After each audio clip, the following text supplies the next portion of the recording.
our webinar, Attitudes, Not Age Groups, The Power of Smart Segmentation. It's lovely to see you joining us today. We'll give it a minute or two, let everyone join and get comfortable, grab a cuppa, get settled. In the meantime, if you want to say hello in the chat, we'd love to hear from you. Let us know your name and where you're joining from today. Here in Newcastle, we're lucky enough to have the sun shining for what it feels like for the first time in a while. I hope you are all getting some sunshine as well, wherever you are. So yeah, don't be afraid to pop in a hello in the chat. Let us know where you are, and we'll get started really soon. Hi, Patricia. I hope you're getting some sunshine in Teesside as well. Hi, Monica. Great. Well, what we'll do is we'll jump in and let people join.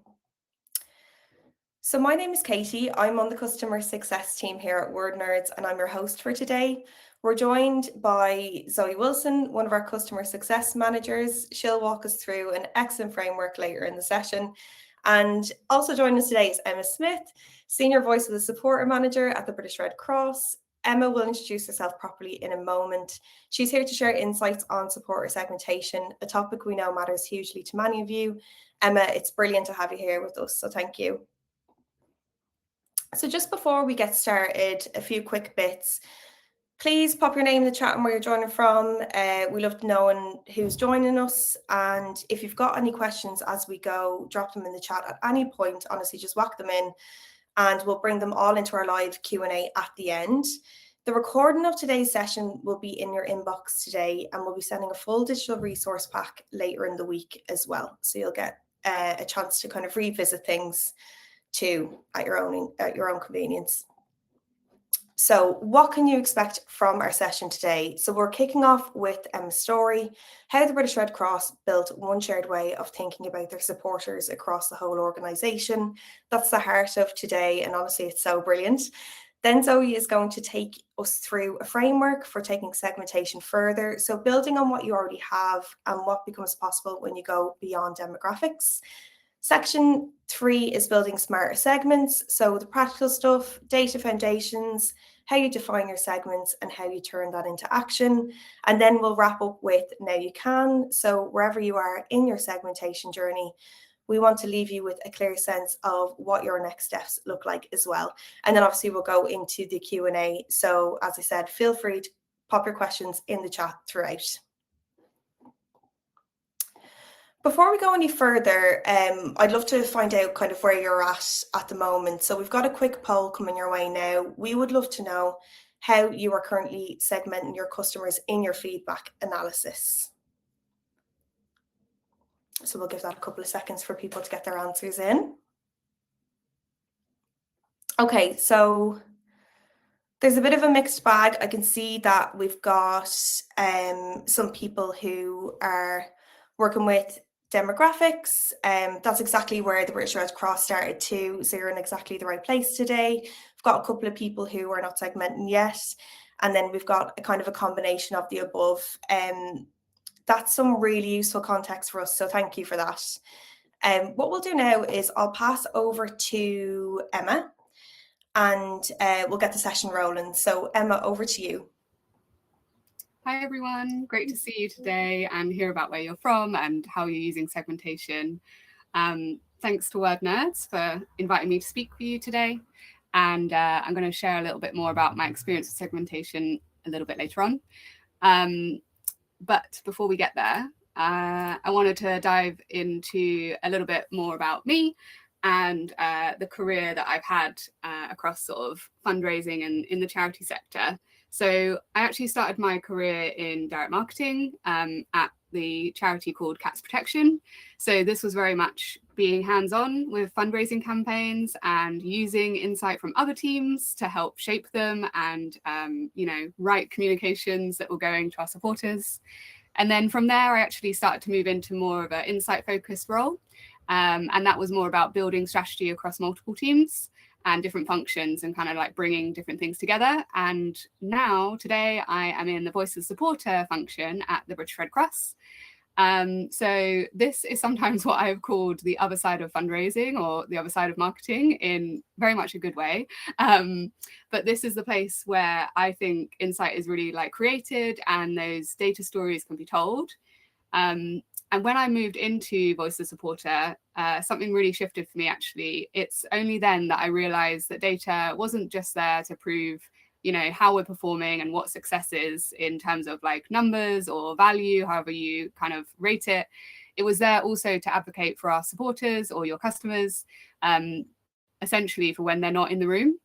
And Voice of Supporter, or Voice of Customer, as you might know it, to me is all about amplifying our supporters and how they feel and what they think, to both support and challenge the teams that we work with, making those all important wider decisions and delivering an improved experience.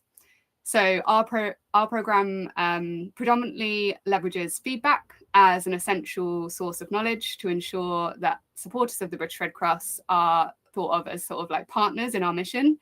And together we can achieve our aims. And for those of you who aren't so close with the Red Cross, this is about helping more people in crisis all over the world. So right now, our function primarily works with survey data. That's both quantitative and qualitative, but we enrich that with some behavioural data, like how someone gives, when they give, or what they choose to give to, plus a little sprinkling of kind of like attitudes and values, which we'll go into in much more detail later. But yeah, we're really in the process at the moment of bringing in other data sources to bring this to life, like social media comments or customer care comments, with our aim to ultimately highlight those key strategic drivers more holistically. So moving on to segmentation and where did this all begin, or why was this so useful for us? Well, like a lot of things, I think it began with a bit of a problem.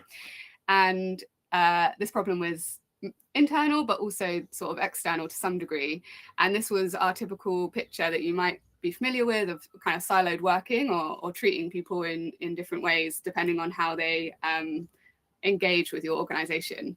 So before a universal segmentation, we would have a scenario where maybe 5 or 6 teams were asking 5 or 6 slightly different questions about similar group of supporters, all with different definitions. That would be different cuts of the data, and then we'd end up with slightly different stories being told, but about similar things. And the hardest part in this wasn't just the workload, because obviously that takes a lot of effort, but it was that we were all trying to do the right thing for supporters, but actually pulling in slightly different directions, so kind of slowing each other down. So often the duplication of effort meant that data teams and other enabling functions like us kind of suffered. And we'd have to do everything differently for each team, rather than having kind of solid frameworks that could enable us to be consistent across many areas and focus more on bringing in the best insight to the table. So this is really where smarter segmentation gave us a light towards a new path. And what segmentation has helped us achieve is more of a streamlined set of universal language, like cohesive ways to learn across fundraising and marketing teams and across the wider organization as well.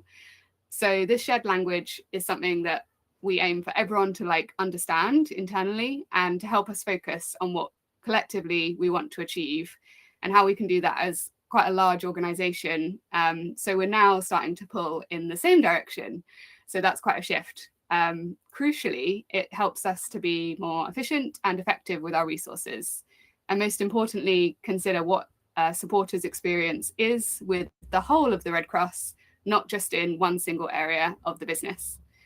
And it helps to naturally make our team think more about people at the receiving end of our messages and communications, so the audience that we're talking to, not just on what they might see or do, but how they actually feel and think, and the impact this has. So I look forward to sharing a little bit more with you in a few minutes. Emma, thank you so much. I think what makes that so powerful is you've been on both sides of this. So you've been the person receiving insight and trying to do something useful with it, and now you're generating it as well. So that changes how you think about what insight actually needs to do. And it's why what the British Red Cross have built is so grounded in reality. I love what you said about data not just proving performance, it's there to advocate for supporters when they aren't in the room, because it's not just a nice reframe, it's a completely different purpose for segmentation. It's not just about sorting people, it's about speaking up for them. So I really like kind of putting the person in the middle of that. So the problem the British Red Cross were solving is clear. They had multiple teams, no shared language, and siloed working, 5 teams asking 5 slightly different questions about the same supporters. And the solution they landed on is what we're going to unpack today. Before Emma takes us into how they built it, Zoe is going to give us a framework that helps make sense of all the layers. Zoe, over to you. Great, thank you, Katie, and thank you so much, Emma. Really excited to get into your approach in more detail very shortly. And one of my takeaways from that I just wanted to start by saying is that the silo problem in particular is really interesting and something we've talked about quite a lot previously at Wordnerds, but focusing more on data living in different places from that perspective, and how having a tool such as Wordnerds can help unite that feedback, really bring the customer into the room if you've got a shared way of looking at it in one shared dashboard. But I think this helps to take it that step further and really unite the way of thinking and talking about your customers or your supporters as well, all part of that bigger picture. So just before we get into the detail, we wanted to give a bit of a model to help frame this discussion. And hopefully once you see these different layers, what Emma's going to talk through will resonate even more and help apply this thinking to what might work best at your organisation as well. So we've been thinking about this segmentation approach as 4 layers, with each one adding further explanatory power where you can take your segmentation even further. So this isn't necessarily a hierarchy that you need to climb or go straight away to level 4 or anything like that. Instead, it's more layers that you can stack and build up to give you that powerful way of deeply understanding your customers in the way that works best for you and your organisation. So the first layer that we're thinking about is demographics, so who your customers actually are. This might be made up of your more traditional established demographic segmentation, so things like age, gender, physical location, ethnicity, perhaps some categories which are more specific to your business and way of operating. For example, we work with a lot of social housing providers. A common segmentation there might be those who live in a flat versus those who live in a house. So this is a really genuinely useful starting point, and I know from the poll this is what a lot of people are using currently. So especially for that broad filtering to help you get more precise with a large data set. However, it's always worth bearing in mind that these categories can be quite binary and they don't always operate like that in reality in terms of how people actually think and feel. They might describe people without necessarily explaining them. To bring this to life, taking age groups as an example, they're definitely completely valid ways of understanding your customers and your feedback. We all know that characteristics are formed based on the era that you grew up in. However, there's always additional variation and colour within that segmentation. It might tell you who someone is, but not necessarily why they do a certain thing.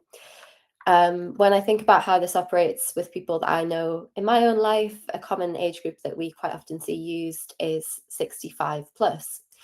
That for me puts my newly retired dad, who is spending all of his spare time on the golf course or out doing 10k walks every day, in the same group as my 91-year-old gran, who is incredible, but you'll find her watching golf on the television from the sofa after wandering 100 meters down the street to say hello to her neighbors. The point is that they are actually completely different people, completely different needs. They have different behaviors. They approach situations differently. If we're just looking at age group, they are considered in the same group. Depending on the objective, what we want to understand about them, this can therefore be a bit more limiting.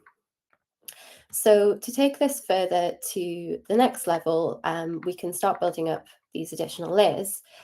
Layer 2 that we've got here is behaviour. So this is thinking about what people actually do, and is where you can start to bring in behavioural data. So examples for this might be that if you work in retail, which products your customer is buying or which promotions they engage with.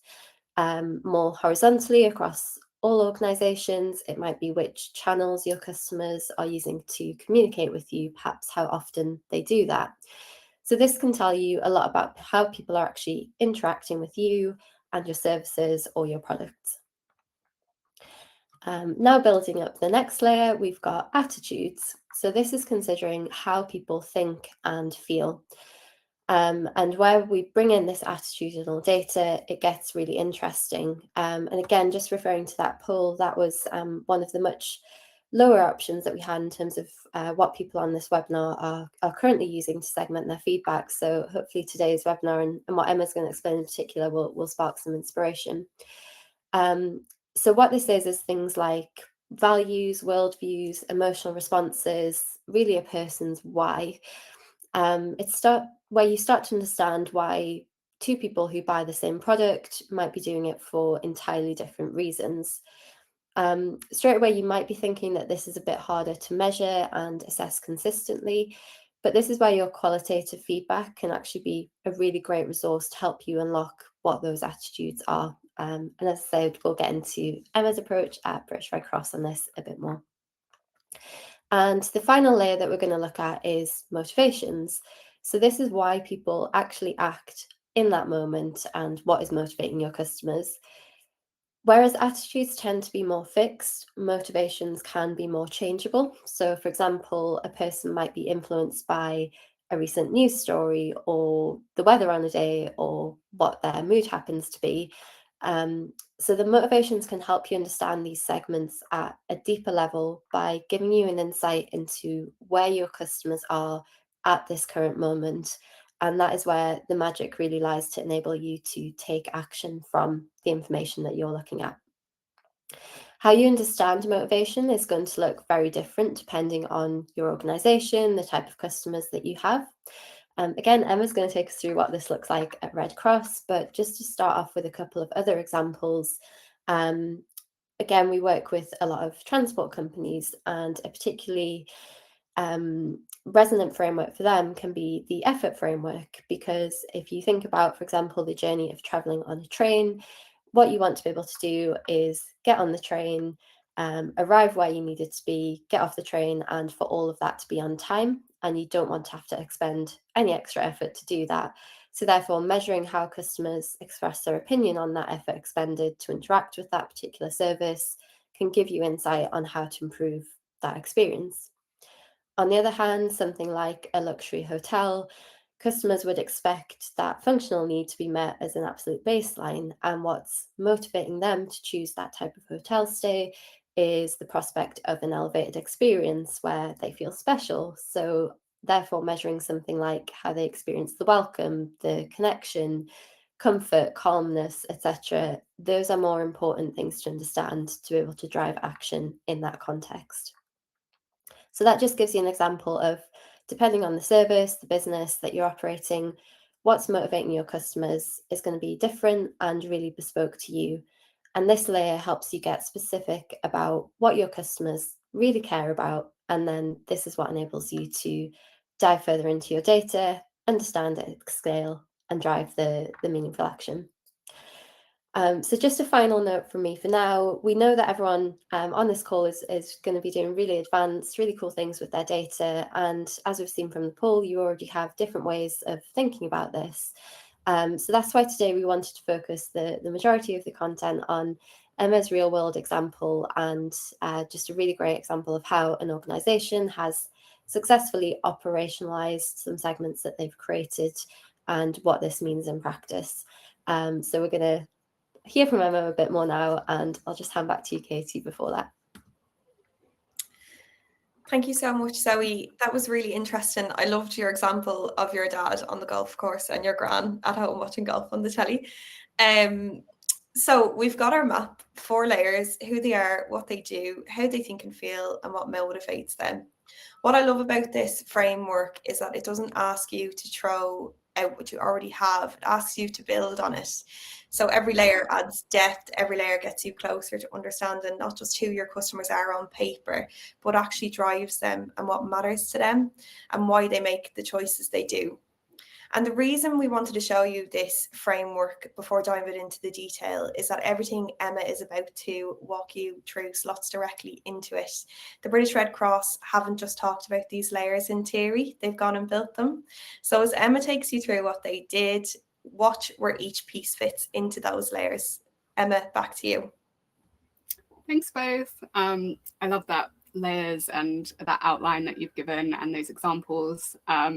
But I do feel like I have to say, just for full transparency, at the Red Cross, we are on a journey as well. So if some of you are sitting there thinking, we're not doing any of this, or we've done loads of this, or we've done it in a different way, yeah, I just want to be honest that some of the examples I share are like work in progress. We're definitely learning, and what we have is not perfect by any means. So if you are playing around with segmentation and you have any perspective on what I say, please do add it to the chat. I'd love to hear what you're up to as well. But on that note, I'll kick off with kind of a bit of some examples from the first layers that Zoe mentioned. So those initial ones of demographic and behavioural layers. To some, these might be the most obvious starting point. And as Zoe mentioned, this is definitely where a lot of our reporting and analysis of feedback did start. So here you'll see some of the filters that we've provided in past reporting. Things like age or gender, or maybe how long someone's had a connection with our organisation. We even have looked at mosaic segments based on postcode before, but it might just be as simple as the place where you captured that feedback.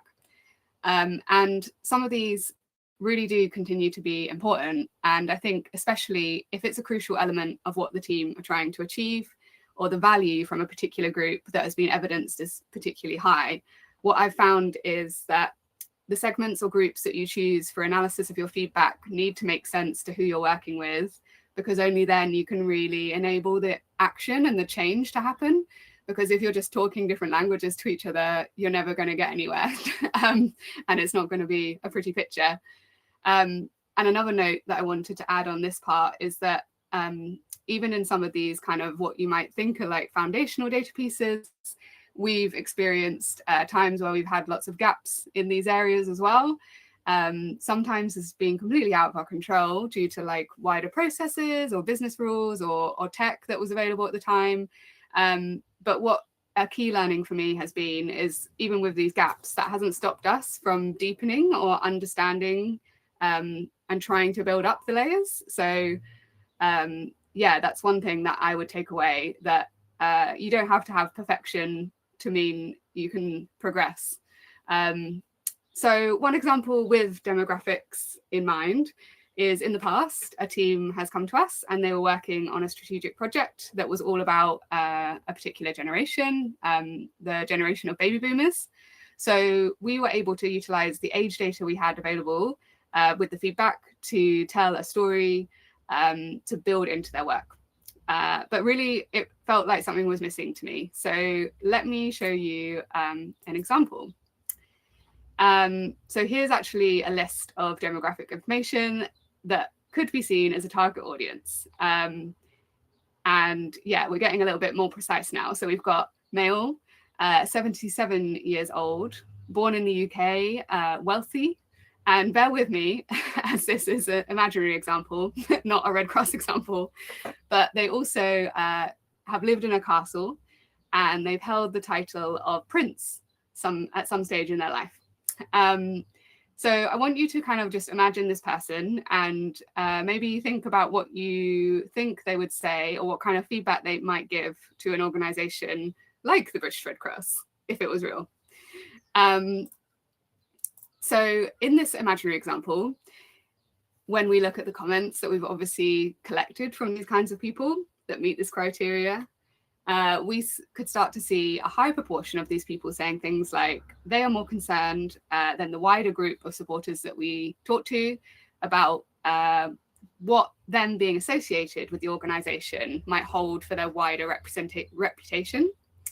And they also tended to tell us that they prefer respectful, personalised and discreet communications. So that's lovely. That's like an example of what, you know, we might tell the team, so then they can start to build that into the work they're doing, apply some focus and make improvements based on what we're hearing. But it comes with a caveat. What if I then showed you a couple of images of people that might meet that target audience? And some of you might have seen this example before, but now what do you think? Do you think the trends that I shared with you still stand for both these people? And yeah, perhaps they do to some degree, both for Ozzy, rest in peace, and King Charles. They probably do or would care about the way they're represented with certain organizations, but I'd assume it would be more nuanced for them, and probably nuanced based on their attitudes and what they value most deeply, right? I guess what I'm trying to say is when we focus too heavily on the demographics and the behavior like age, affluence, even how they interact with our organizations, we risk mistaking who someone is and what they do for what they care most about. And it's likely you will have other information at your fingertips that could help paint that picture a little bit better. So let's move on to the attitudes. As Zoe mentioned, these are people's worldviews, moral framing, or priorities. For charities, this might include attitudes like, if I was to say, I believe that giving to charity is just the right thing to do. It might be a thing like, I think charity starts at home, or if I think that charities in my local area are the most important charities to me. At the Red Cross, we worked with various different teams across the organisation, including research and strategy, to set about exploring the attitudes through really thorough research with both the UK public and our supporters. And through this piece of work, that helped us to start to group people into different segments based on what was most important to them. So fast forward just a little bit, and now we have developed a much shorter survey of just a handful of questions, which can help us to attribute really quite simply which group a person most likely falls into, if they fall into one of them at all. So that can help us understand who we're attracting to support our cause areas and how those segments play out right across the organisation. So for example, the segmentation might have priority areas of focus in fundraising for teams I work most closely with that would differ to those that work in our volunteering directorate, but they still use the same language now for that collective direction. Broadly speaking, this segmentation is helping us to focus on who is most likely to support our work and the different ways we can connect with them and what's most meaningful for them. So where it's possible, we're now at the early stages of applying that attitudinal segmentation as another filter to our open text comments and feedback. So next up, I want to talk about motivations. Some of you might be sitting there thinking that motivations could sit within those attitudes.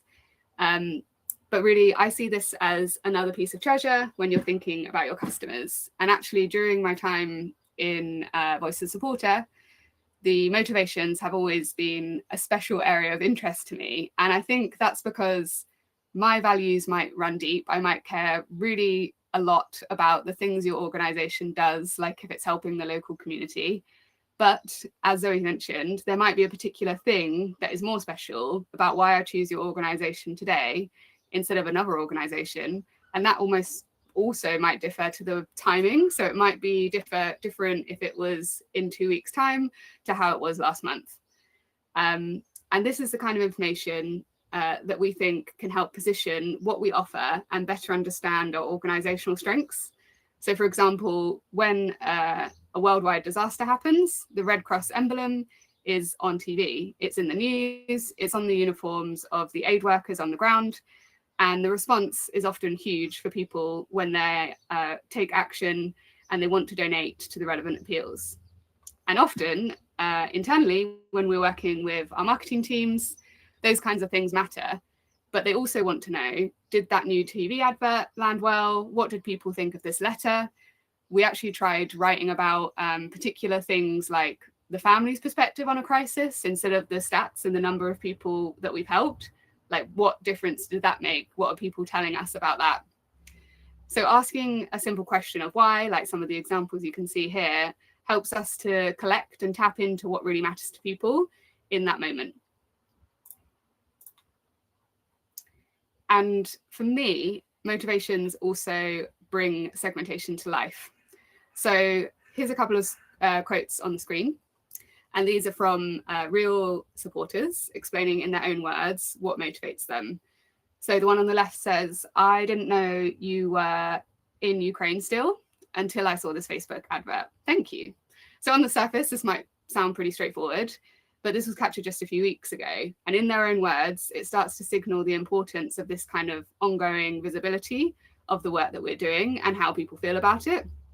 And on the right, we've got another example. They say they donated because the Red Cross are effective, have a long history of trust on both sides of the conflict. Overall, they're a sign of hope for all in distress. So this supporter tells us what gives them confidence in just a couple of sentences, but really importantly, in their own words. So when I try to think about these quotes, I try to picture the moment that they might have been written, what kind of thing might have prompted that, and what feelings would have sat behind it. As we can see, they talk about visibility, effectiveness, the neutral position, and how this makes them feel. And hopefully you can see how that starts to add another sort of special layer of depth to our understanding of that person and that individual. So initially for us, this did just start as sharing a few quotes in decks to kind of bring to life how supporters feel and what they're saying. But now we've built and developed a motivational framework in Wordnerds. And importantly, this motivational framework has come directly from supporters' own words. So it's ever evolving with what the supporters tell us, and we can develop it. And this is also paired with the developing technology that Wordnerds built. So it means it is living, and we can adapt to shifts over time. It's not just a standstill piece of information. But thinking beyond like the data and the information that goes into a segmentation or a framework, I wanted to spend just a moment kind of highlighting something that I think is really important. And this is about the language that we use with areas of segmentation or frameworks as well. So you'll see some examples here of kind of like tags that could be built up from those attitudes and values that we talked about earlier. So examples here include a segment of the issue specialists. So this is for people who care most about solving specific problems like getting food and clean water to people in crisis. And then we've got global thinkers. So for those that have a breadth of care for people all over the world. And then conversely, we've got kind of more local anchors, and they're more committed to helping those in need within their community, and so on. So I think what I'm trying to say is these words are really important. The way I see it, segment labels aren't always neutral, even though they could be intended to be. They do hold like significant power, even though they're just a couple of words, because this influences how your team might speak about them and whether they're prioritized, and ultimately how those people might be treated. So I think if a segment label makes us less empathetic or more dismissive, it's probably the wrong label.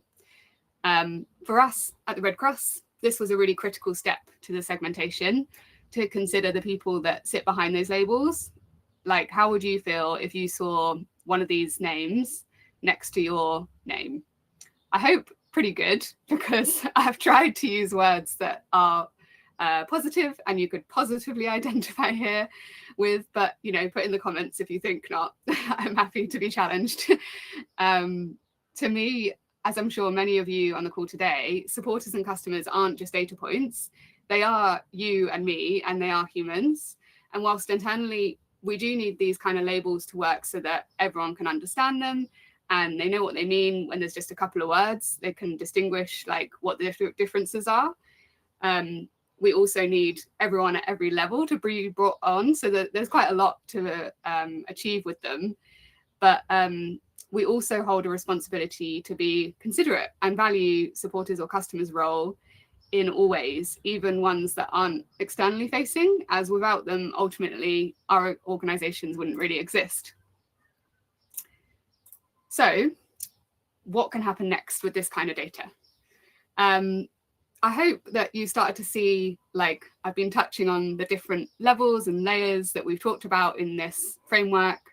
But I'm also hopeful that you can see how powerful these things can be on their own, but also where you might find them and how you might start to put it together. So yeah, that's where things get really interesting. So if you have one or two of these things or more, then you can start to build it up, bring it together, and filter it in different ways. So sometimes I kind of think of this like a puzzle. You might not have all of the 100 pieces or 1,000 pieces if you're doing a massive puzzle, but you can kind of see the picture even when there are some gaps. So when you add more puzzle pieces, you can see a lot more of the bigger picture and start to make really confident decisions and choices from what you can see. So for us, where we can, and as I say, it's not always perfectly aligned with all the information available, but where we can, we plug our open text comments and the associated meta of what we have. So that might be an attitudinal segment or a behaviour one or something else. And we plug that into Wordnerds to enable us to analyse not only the sentiment and the themes themselves, but also start to filter and layer those segments. And then that open text and data that we are collecting is kind of always on as well. So although we have the structure built here, it's really alive and we can kind of monitor it and review it to continue to build and adjust based on the results and the trends that we're seeing. So when you look at this kind of at scale and we review comments like this in Wordnerds, quotes stop being just a single anecdote, but they start to become patterns. And that is where things get really interesting. And for me, it's where like the qualitative data earns its seat at the table, because it can become the driver of different decisions that you might have to make. So as we touched on, this is where the magic starts to happen. So with this kind of data at your fingertips and inconsistent kind of framing, we can start to better understand and enable better supporter experience in a few ways. And I've put some examples in bullet points here. So one of those things might be feeding into strategies or the wider approaches that we could take at a segment level, so that they are most targeted and have the best chance of success. So maybe for like our acquisition teams, and we can play a part in that as well. So for example, I thought about a time where how it might be best to position running a marathon for our charity, when we bear in mind one of our segments loves social connection with like-minded people that care about the same issues as them, and their motivation to run is in memory of a loved one. And then we also know that feedback that runners have told us in the past that they want more cheer points along their route. So when you combine all that information together, it becomes really, really interesting and powerful. The second example is feeding into messaging or content that might resonate with a segment even more. So that could be tailoring the formats, the content, or just the broad communication. And another example might be the thing like, should we speak more about getting food to people who need it in crisis and the impact of the donation? Because one segment value that area of work most, and they often tell us they don't understand where their money is going. So again, bringing a couple of bits of information together, and you've got something that can lead into like a powerful decision. And thirdly, but probably often maybe forgotten about, I think it's really important that this doesn't just make our communications more targeted or our messages land really well for supporters, but it also makes our team more confident, because the team can be more confident that the message is relevant and more confident that we're spending money wisely to reach people who are most likely to be interested in what we're asking them to do. And the more confident that we are, the more we're aligned with the people who are ultimately donating. So to finish up, for me, smart segmentation isn't really about clever clusters or exact perfect models. I hope I've made that clear in these examples, but it's really about making sure people don't disappear into averages. It's really iterative, and the process definitely can be really messy. And I can tell you it won't happen overnight, because we're still working on it. But each step forward really makes us more intentional about the same direction that we're going in. And when we start to bring together some of those demographics, behaviours or attitudes, people's own words, the segmentation becomes less about categorising people and more about understanding them and what they need and the problems that we can help them solve. So when that happens, segmentation stops being a one-off project and just something else that another team has delivered, but it becomes part of how we make decisions and that everyone can get behind it. And that is when, hopefully, better experiences follow, not just for our teams who are working hard on all their dedicated marketing and delivering, but also for our supporters and customers.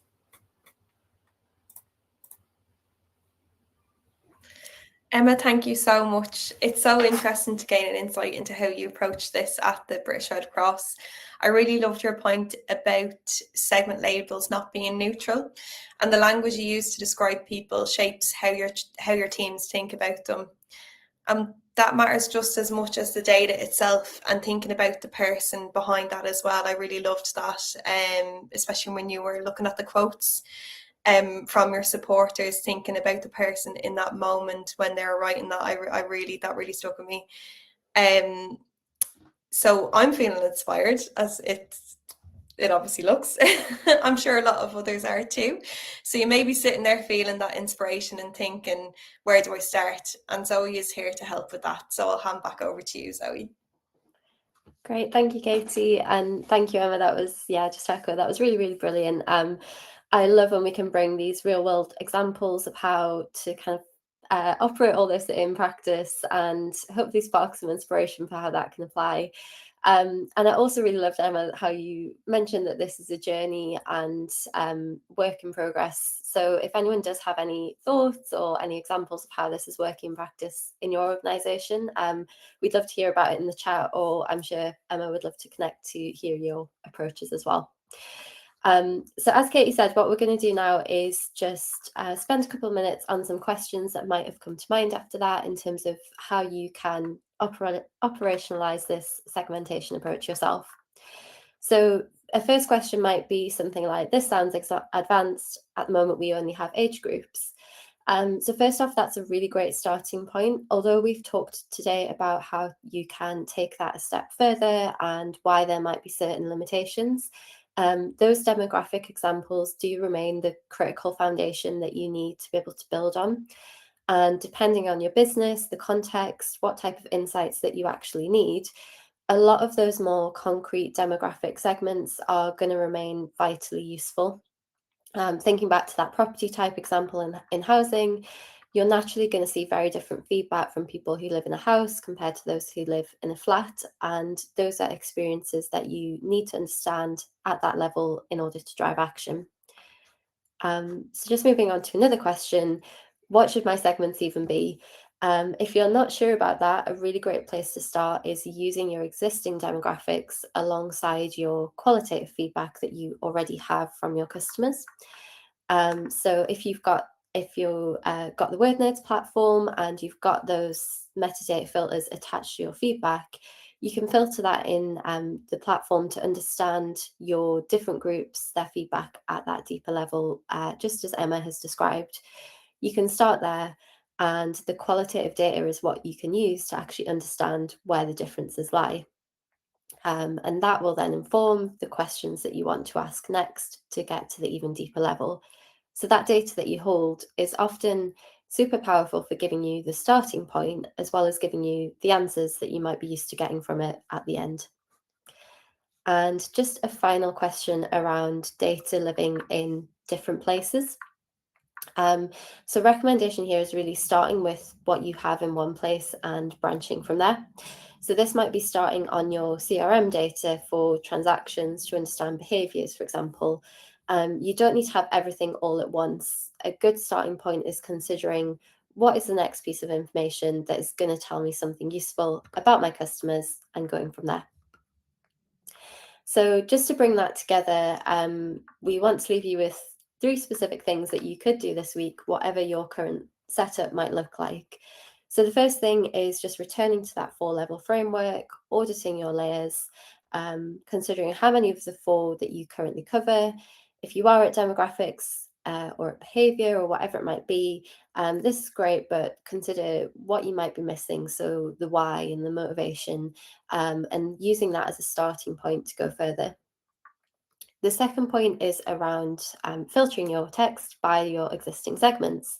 So it's something you can do right now with data that you already hold. And just a bit of reframing there that can be helpful is that your customers are actually already volunteering information about their attitudes and their motivations, even if you're not necessarily asking them directly. If you're collecting qualitative feedback, if you're asking questions in surveys, they're going to be giving you that information when they leave a comment. You might not have just looked at it through that lens yet. So consider how you are analysing that feedback, and what that might mean in terms of being able to segment by those existing demographics as well.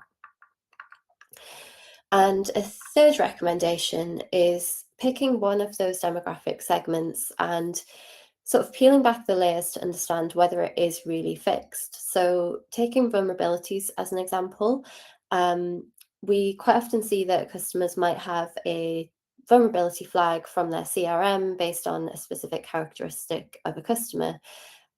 This is really great and obviously really important to know about, but something like this can often be a temporary state that might shift depending on specific time and specific circumstances. And because if it does shift, a demographic flag that you have won't tell you when it has changed. You might need that attitudinal data to actually see that live in real time and have the confidence that you've got that understanding. Again, this is where people might volunteer that information in their free text comments, not necessarily just in a tick box.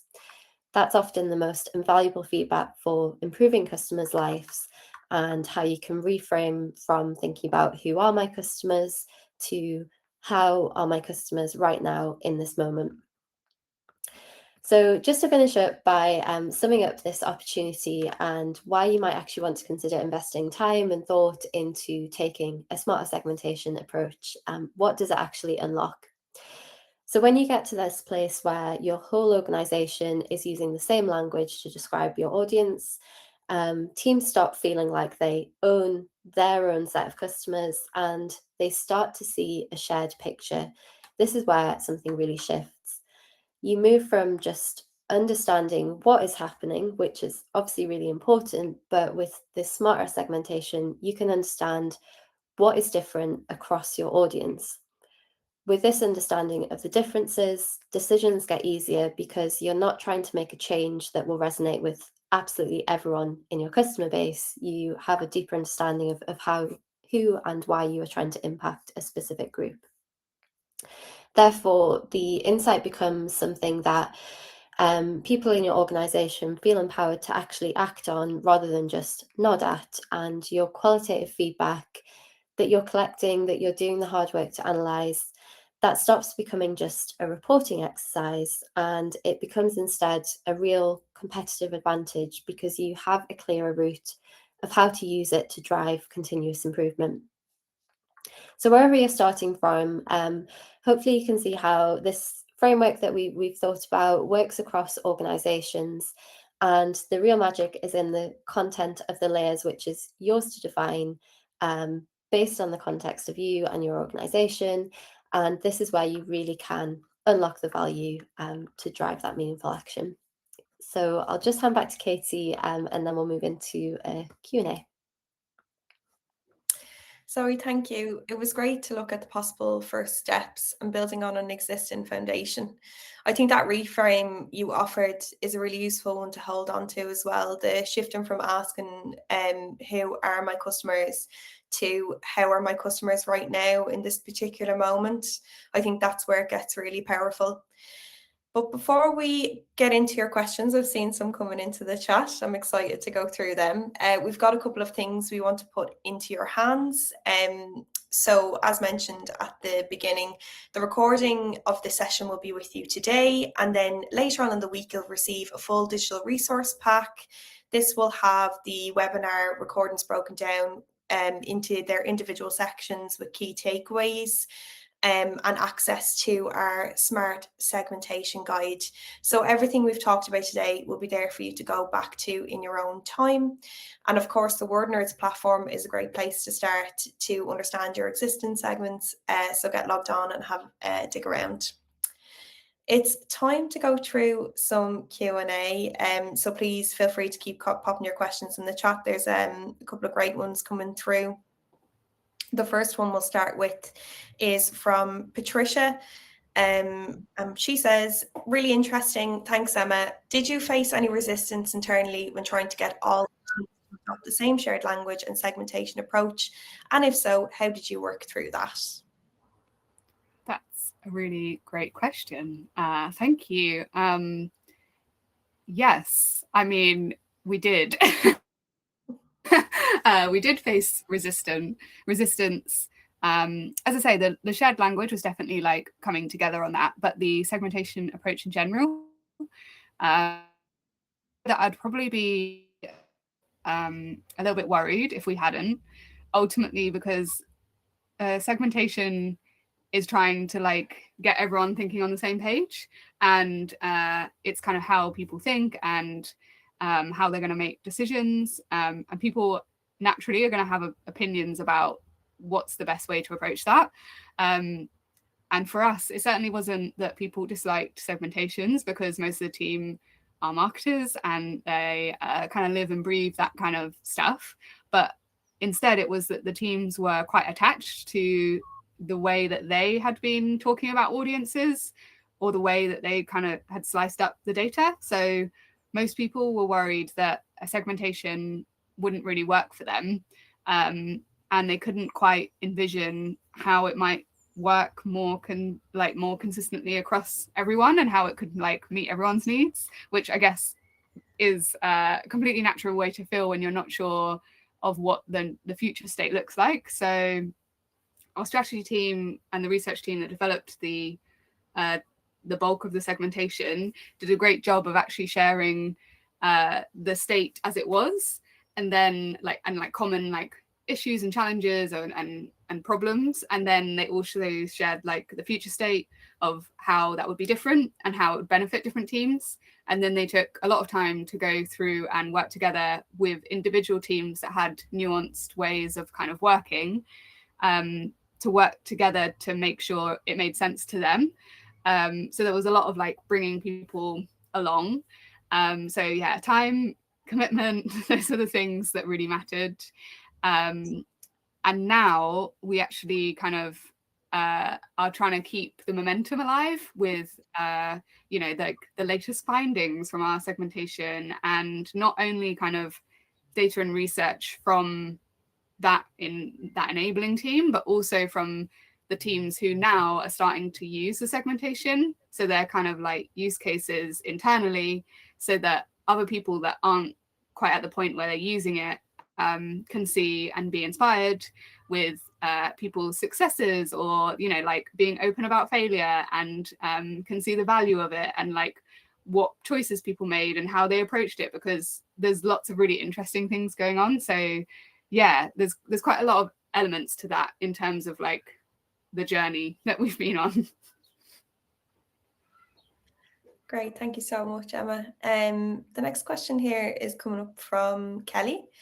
And Kelly says, our data is in different places as surveys are through SurveyMonkey, but other information is in our CRM. Do you have any recommended method or order for centralizing it? I'll take this one, and then Emma, if you want to add anything else, please do. But I would say from a good place to start is kind of auditing your data in general and looking at which data sources you hold, where they live, and then almost making your priority from that based on what your priorities are at an organizational level as well. So if you consider that data, what is it going to help you to unlock? So for example, thinking about just surveys and this segmentation approach, it might make most sense to start with transactional surveys rather than perception surveys, because you are getting more in the moment feedback about what happened during that particular transaction at that point in time as well. So that's a good place to start, auditing the data, understanding the value and prioritizing from there.